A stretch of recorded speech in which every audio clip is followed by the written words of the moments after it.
கலையாத கல்வியும் குறையாத வயதும்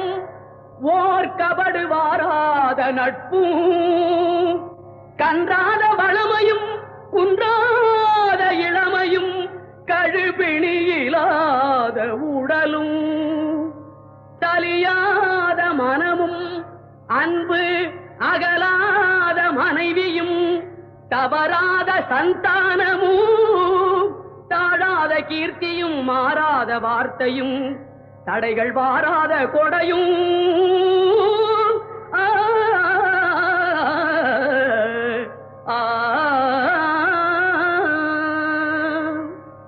தொலையாத நிதியமும் கோணாத கோலும் ஒரு துன்பமில்லாத வாழ்வும் குய்யனின் பாதத்தில் அன்பும்